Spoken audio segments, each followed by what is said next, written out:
The remainder theorem. The remainder theorem says that if a polynomial function is divided by a factor, so I'll just call it x minus c, then the remainder is f of c. And I'll explain what this means.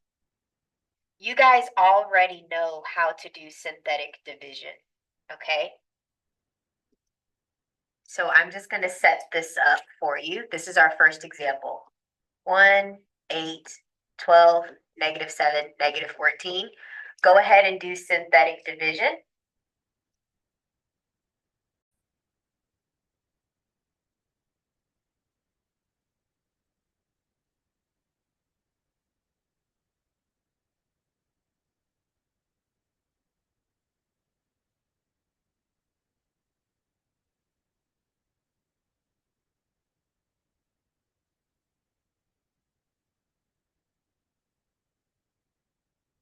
Okay, you can look up and see if you got it correct.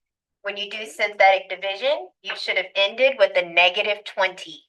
This is your remainder. That is your remainder. What this theorem is saying, if you do synthetic division, so basically we divided by a -3 here, they're saying f of -3 is your remainder. So for example, at -3 on your graph, you'll be at -20. So perhaps your polynomial looks something like this. I don't know what it looks like, but it's going to go through that point, -3, -20. Because -3 is the x value associated with -20. That's all this is saying. Do you guys know what linear factor this corresponds with? X plus 3. So this is the factor, and if you solve, you'll get -3. Okay? All right, so I'm going to have you guys practice maybe 2 more of these. Someone in my last class asked, how is this beneficial? Well, it could be beneficial if you want to evaluate a function at a certain value. So if you just divide it using synthetic division, which is very quick, I didn't even need a calculator to figure out what -3 is if you plug it in. If you wanted to evaluate it without synthetic division, you would plug in -3 everywhere. And that's a lot because -3 squared is 9 times 12, and then you add it to the other things. That's a lot. So a quick way to evaluate a function at a value is using synthetic division. And your answer would be that. The factor theorem says if you're given a polynomial and x minus c is a factor, and x minus c is a factor of f of x if and only if f of c is 0. So you're going to have to do synthetic division. So for example, I'm going to give you this polynomial. And let's test these different factors. I have x plus 1. I have x minus 5. And I have x plus 6. The factor theorem is saying that these are factors if and only if your remainder becomes 0. So let's go ahead and do synthetic division. So let's check and see if this first one is a factor or not. What is the 0 for this factor? -1. So I'm going to put -1 on the outside and do synthetic division. I get 1, -1, -1, 1, -30, +30, 60. Was my remainder 0? Nope. So this is not a factor. That means this is not a 0. Let's test the next one. Now I'm going to test my next factor. And let's see if I get a remainder of 0. So I'm going to test equal it to 0. I get 5. So 5 will go out here. 1, 5, 5, 25, -6, -30, 0. Oh, I got 0 from my remainder. What does this mean? Yes, x minus 5 is a factor. 5 is a solution. And now I'm going to test the last one, x plus 6. So the 0 associated with x plus 6 is a negative 6. So I'll put negative 6 out here. 1, negative 6, negative 6, 36, 5, negative 30, add 0. Okay, so that means these two are factors, and this is a solution because I got 0 from my remainder.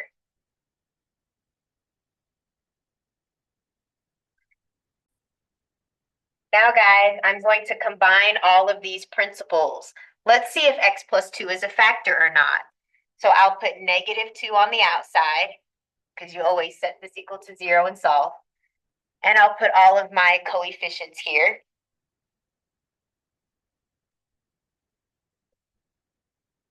Bring down your first term. Multiply, I get negative 18. Add, I get negative 36. Multiply, I get 72. Add, I get negative 1. Multiply, 2, add 4. Multiply, negative 8, add 0. Is x plus 2 a factor? Yes, that's a factor. That means negative 2 is one of my solutions. Okay, continuing with synthetic division. Remember, we started out with a 4th degree. That means this is a 3rd degree. This is a 2nd degree. This is the 1st degree. And this is your constant. I'm going to continue factoring. Okay, I'm going to call on you guys to help me out. Fernando, what am I going to divide both of these by? Perfect, 9x squared. So 9x squared is on the outside. The 9's cancel. The x squareds cancel. All right, great. Bailey, what am I going to divide this side by? Perfect, negative 1. And what am I going to be left with?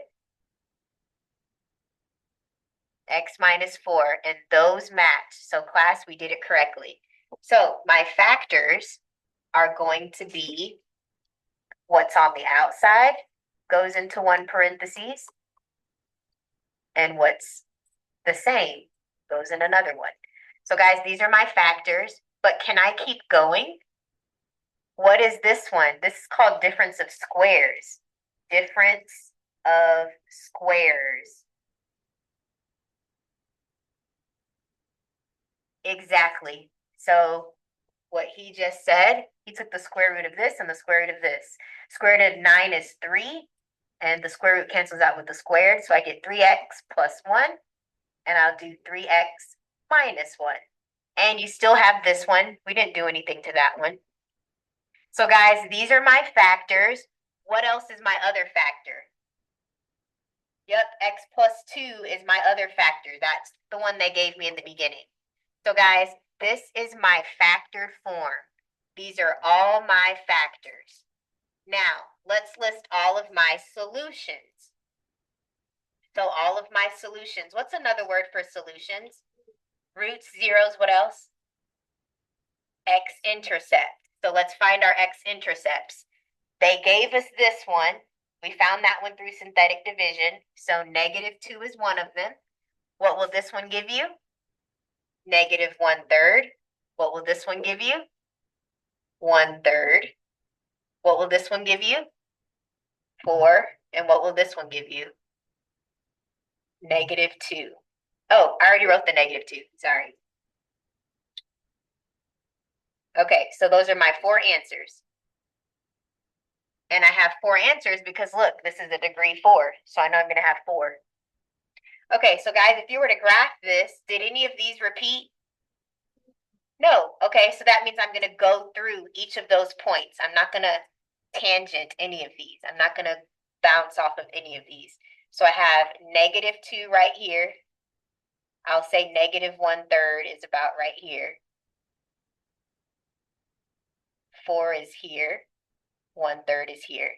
So guys, I'm going to cross, cross, cross, cross.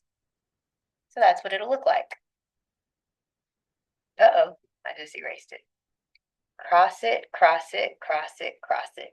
Where's my y-intercept? 8, always this one. So I'm just going to label this point right here as 8. There you go.